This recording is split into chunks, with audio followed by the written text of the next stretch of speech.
Good afternoon. Welcome to the Midday Mull for Thursday, the 20th of October. Today we read Daniel chapter 5, the well-known story of the writing on the wall. King Belshazzar, king of Babylon, gives a feast, uses the sacred vessels from the temple in Jerusalem as part of the feasting, and next thing he knows, a human hand appears and writes on the wall. And no one can read what is written and certainly can't explain what it means. And as there's this consternation, the queen mother hears what's going on and says to him, call Daniel. Daniel comes in and reads what the words are and what they mean, which means that the king is going to be deposed, and that happens that very night. And out of this we get the saying in our common culture of the writings on the wall.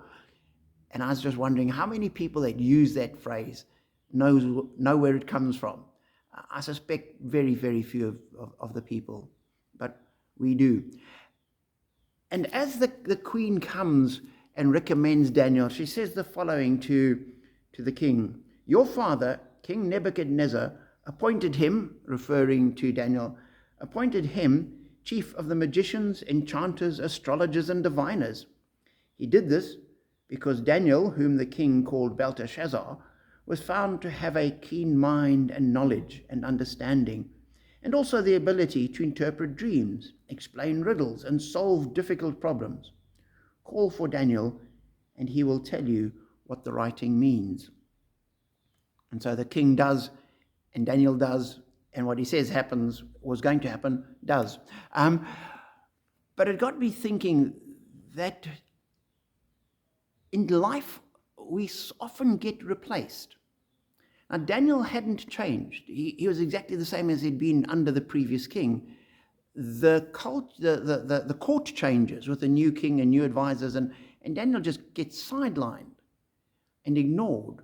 And so at this point, nobody even thinks of Daniel. A couple of years previous to this, Daniel would have been the first person called.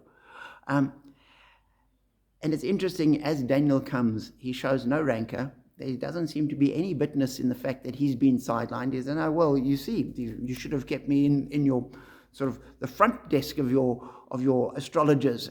He just comes in and gently answers what the king asks for and gives him what it means. And we need to recognize that sometimes we will be sidelined. Things will move on, and new people will come in, and the role that we had in an organization or structure or whatever, we suddenly find that we're not playing that role anymore. Somebody else has taken it over, and we're being ignored. We need to be gracious, as Daniel was, and recognize that situations change. And we keep faithful to what we're doing, as Daniel did.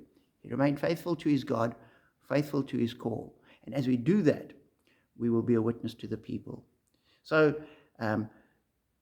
don't be upset if you're sidelined. It happens to the best of people. And we also always need to remind ourselves, let's listen to the people that used to be the voices that spoke into our lives. Let's not sideline people ourselves. And as we do that, we will be encouraged, strengthened, and blessed.